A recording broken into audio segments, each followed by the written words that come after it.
संवेदना फाउंडेशनने आयोजित केलेल्या रानभाजी महोत्सव आणि रक्तदान शिबिराला अगदी भरघोस असा प्रतिसाद मिळाला होता. जवळपास 150च्या वर रक्तदात्यांनी रक्तदान केले.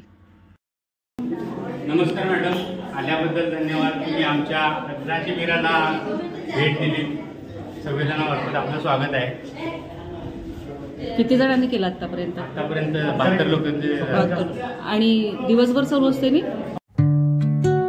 जगाची नव्या घोषणा पाहिजे, तिथे फक्त संवेदना पाहिजे. खऱ्या माणसांचे इथे संघटन, व्यवस्थे तुझ्याशी लढा आमरण. विकासास जर चालना पाहिजे, तिथे फक्त संवेदना पाहिजे. कला संस्कृतीचा जपू वारसा, नकोशा रूढींना करू खालसा. समाजात सद्भावना पाहिजे, तिथे फक्त संवेदना पाहिजे.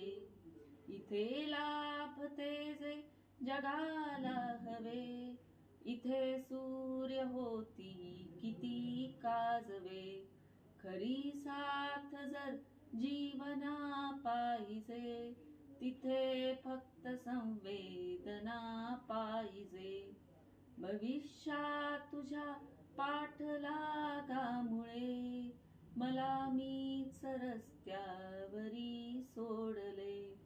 तुला बालपण जर पुन्हा पाहिजे, तिथे फक्त संवेदना पाहिजे. कितीही इथे येऊ दे वादळे, करूया जगाला पुन्हा साजरे. लढाया तुला प्रेरणा पाहिजे, तिथे फक्त संवेदना पाहिजे. तिथे फक्त संवेदना पाहिजे, तिथे फक्त संवेदना पाहिजे. एक औषधी गुण म्हणजे सत्यपूर्वीसाठी आणि दम्यासाठी जास्त उपयोगकारी.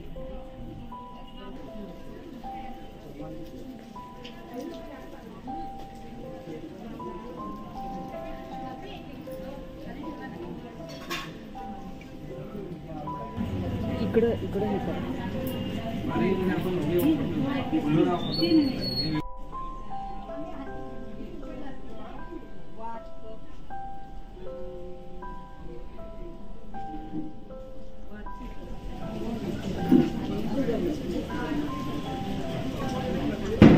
बरंच काय काय वापरले. सगळ्या भाज्या वापरल्यात एकाच पदार्थ, आणि पालेभाज्यापासून एक पदार्थ.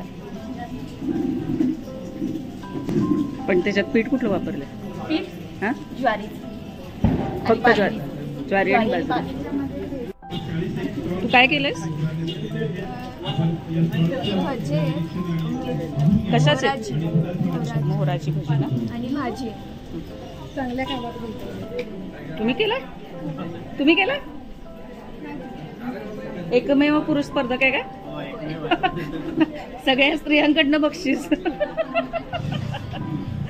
सांगायला पाहिजे संवेदना फाउंडेशनला तुमचा खास सत्कार करायला.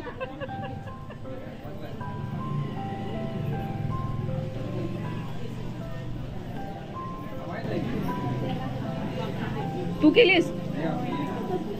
काय सांगायला लागलीस? काय आहे? कोरडूची भाजी. खातेस का स्वतः? खातेस? कोशिंबीर कच्चच. कोंबाची फक्त भाजी आहे काही? हा, कोवळ्या कोंबाची. हे मला ठेवा टेस्ट.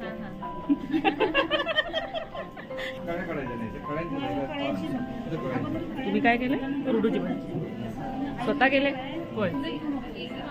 आगाड्याचं स्टफिंग केलं. आगाडा आणि गूळ गूळ आणि आगाडा शक्यतो रोज डेली खायला ना, तुमचं यकृताचं पाचन शक्ती वाढते. आणि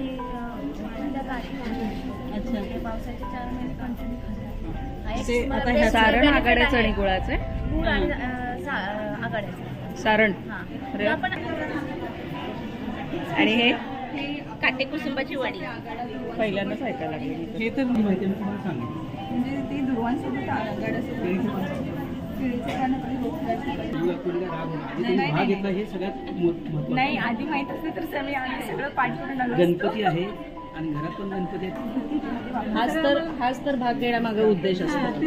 बक्षीस गौण आहे, पण हा स्वतः मधला फरकच महत्वाचा आहे. कोणाला ते सांगू शकतो आपण. समोर येऊन असं कोणतरी विचारायला पण येतं.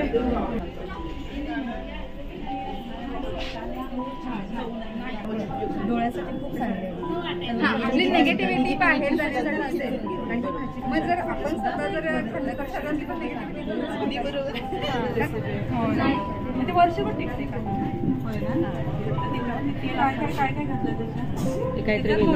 बांबू पासून लोणचं केलंय बघा. वाव.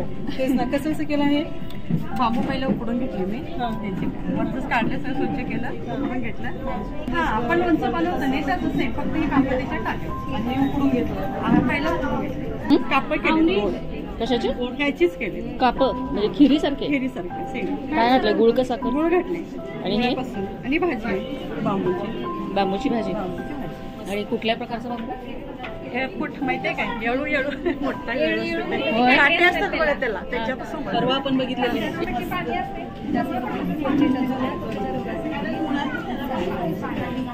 कोळसुंबा कुठून आलंय? कुठं मिळतंय हे? हे दलदलच्या ठिकाणी मिळते. असं म्हणजे जास्त पाण्याचं हे आहे त्या ठिकाणी मिळते.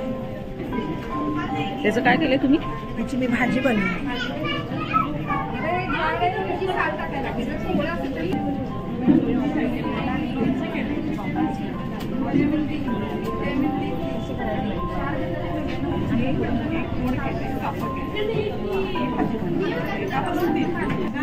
आंबे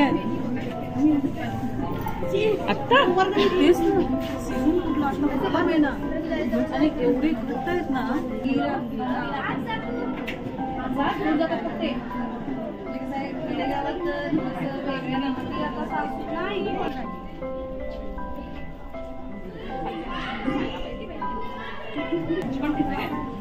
कडवीची भाजी जंगलामध्ये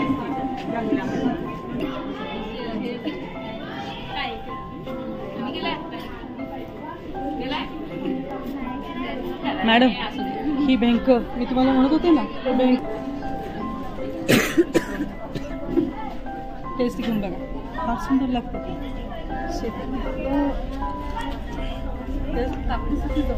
काकडीच्या मुली आल्यात म्हणजे कौतुक आहे.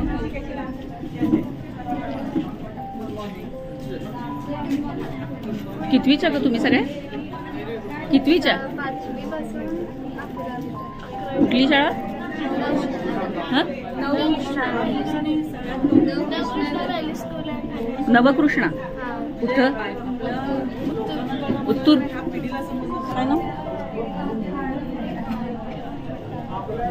तुम्ही कुठले गे सगळे? सगळेजण? सगळे तुमचे विद्यार्थी. भारी सर.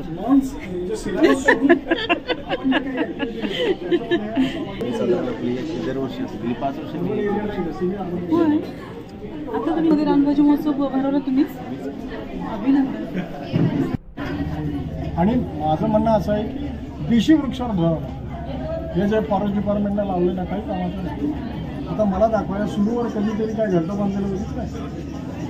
म्हणजे आपल्या जनावरांना पाणी पक्षांना काही त्याचा उपयोग नाही. ठीक आहे, त्या काळी शासकीय हेतू वेगळा होता आणि त्यावेळी वनव्याप्त क्षेत्र वाढवायचो आणि ते वेगानं वाढवायचो. पण आज सुद्धा आपल्या भारतामध्ये वनक्षेत्र फक्त 18% शिल्लक, 33% पाहिजे आपल्याला. त्यामुळं आपलं कसं आहे, सरकारनं करावं असं नाही आहे. सगळ्यांनी मिळून करायचं. सरकार म्हणजे कोण? आपणच ना. इकडचे देश आणि आपला देश, आपल्यात इतकी जैवविविधता आहे, प्रचंड. त्याची किंमत नाही. खरंय. तुम्हाला सर सांगायचं माहिती, आम्ही परवाची चाळवडीत गेलो होतो, त्यावेळी तिथे चर्चा काय व्हावी, ह्या भाज्या आम्ही का खात नाही, तर आम्हाला गरीब कमीपणा वाटतो, आम्हाला गरीब समजतो, त्यांना काही मिळत नाही म्हणून हे खातो. आता कसं वाटते म्हणून आम्ही त्या भाज्या खातो. ते कुठं दुर्दैव आहे. जेव्हा या सगळ्याचं पेटंट घ्यावं लागेल की नाही, तेव्हा त्याची किंमत कळणार आहे. 15 दिवस ठेवली, 8-9 महिने बर्फ पडते, त्यामुळे असल्या कुठंच भाज्या तुम्हाला आणि त्यातल्या त्यात आपल्या भारताची प्रचंड समृद्धी आहे. म्हणून ब्रेड ह्याशिवाय तिथं पर्याय नाही. पिझ्झा बर्गर आणि आपण सगळं असून आपण पिझ्झा बर्गरच्या पाठीमागे. पाठीमागे